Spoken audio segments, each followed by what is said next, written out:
আসসালামু আলাইকুম ওরহমতুল্লাহি ওবরাকাত। বর্তমানে ফল ফলাদির সিজন চলছে। ফল ফলাদি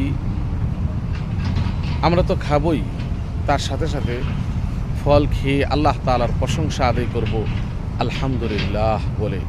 আর ফল দেখলে মাশা আল্লাহ বলে আল্লাহ তাআলার শুকরিয়া আমরা অন্তর থেকে আদায় করব।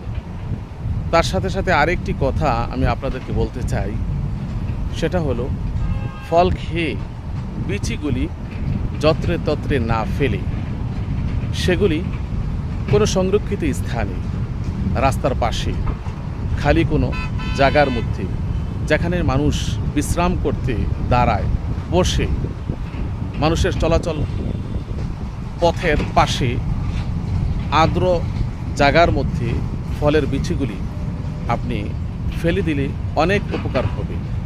এই ফল থেকে এই ফলের বিচি থেকে এক একটি গাছ হবে, গাছ হয়ে সেই গাছের ঢাল হবে, পাতা হবে।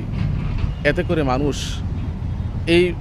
মানুষ সহ অন্যান্য প্রাণীরা তার ছায়া নিতে পারবে।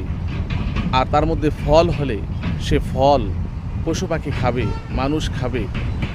ফলে প্রতিটা গাছের বিনিময়, প্রতিটা ফলের বিনিময় আপনার আমল নামার মধ্যে সদকায়ে জারিয়ার সওয়াব লেখা হবে। সুবহানাল্লাহ।